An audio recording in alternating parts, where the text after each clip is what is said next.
Eh ben, salut Guilain, bonjour à tous. Alors on est au château de Valmer à une fête des plantes et on est en compagnie de Cédric Godbert qui est producteur entre autres de plants. Ouais. Tu me corriges, hein, Cédric, si Ouais, je dis ouais. des bêtises. Qui a une collection assez impressionnante quand même de plants potagers. Et on voulait profiter de sa présence pour faire un petit point sur un sujet où il y a souvent des confusions qui sont faites, les physalis. Alors, toi, tu as 3 types de physalis ici. Ouais, c'est ça. Ah. Alors, du coup, on est en début de saison, ils sont encore pas trop développés, mais donc en fait, il y a plusieurs c'est donc de la famille des Solanacées, et il y a plusieurs physalis. Il y en a qui ont plutôt un goût sucré et d'autres qu'on va plutôt utiliser en salé.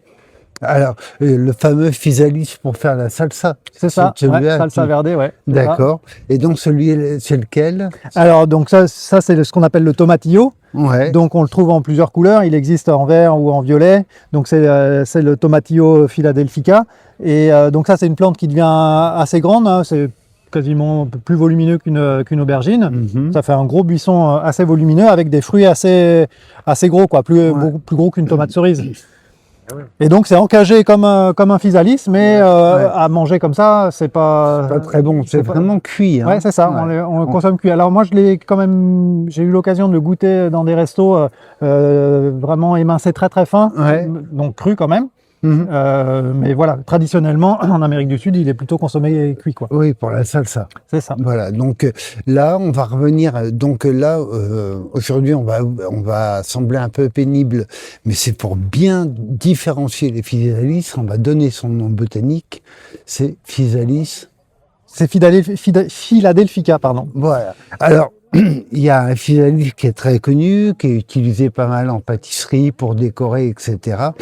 D'ailleurs, c'est assez étonnant quand tu le trouves sur une pâtisserie. Il n'est pas bon, il n'a pas de goût, alors que c'est un vrai régal, ce truc. Duquel il s'agit? Donc ça, c'est le Peruviana. Donc Physalis peruviana, c'est un grand physalis. C'est donc celui-ci qui est un petit peu velu. Il peut devenir aussi très grand. Hein. Et celui-là, il a l'avantage d'être vivace. Donc on peut le garder d'une année sur l'autre. En serre, il se garde très bien. Et en extérieur, on peut aussi le maintenir au sud, bien exposé, dans une terre un peu drainante. Mais c'est une plante sous serre qui peut faire 2 mètres de haut et qui donne des fruits dans l'été et jusqu'à très tard en saison. Les fruits se conservent vraiment très très bien. On peut avoir des fruits jusqu'à Noël. Oui. Et effectivement, c'est hyper goûtu. Enfin, c'est très sucré. C'est vraiment très très bon. Très bon. Oui. Et c'est vrai que souvent, ils sont un peu insipides dans le commerce. Alors, je ne sais pas d'où ils viennent. Je sais pas comment mais en tout cas, celui-là, il est assez volumineux. Et la plante aussi, c'est très facile de culture. Il y a, à ma connaissance, il n'y a pas d'insectes, il n'y a pas de maladie dessus. Donc, c'est plutôt une plante assez facile. Et puis, donc, le dernier, qui est plus petit, donc c'est le pubescent. On trouve aussi, on dit pruinosa. Il y a plusieurs variétés. Et celui-là, il est annuel et il est beaucoup plus petit. Il a un port quasiment rampant. Presque rampant. Ouais, c'est ça. Il a tendance à s'étaler. Alors ça monte quoi. Les plus hauts vont monter à 40 cm de haut, mais ça a vraiment un port étalé, quoi. Voilà, le fruit est plutôt un peu plus petit. Le fruit est beaucoup plus petit, souvent. Voilà. Et comment tu sais qu'il est mûr, toi? En fait, moi, je les cueille quand tous les physalis, ils sont encagés dans une petite. C'est ça qui sont jolis. Il y en a des ornementaux aussi d'ailleurs, qui sont vivaces. Et donc, une fois que la cage, alors moi, on peut les ramasser au sol. Quand ils sont tombés au sol, ils sont tout à fait bons. Ça se conserve. C'est ce que je disais tout à l'heure. Hein, ça se conserve vraiment très longtemps.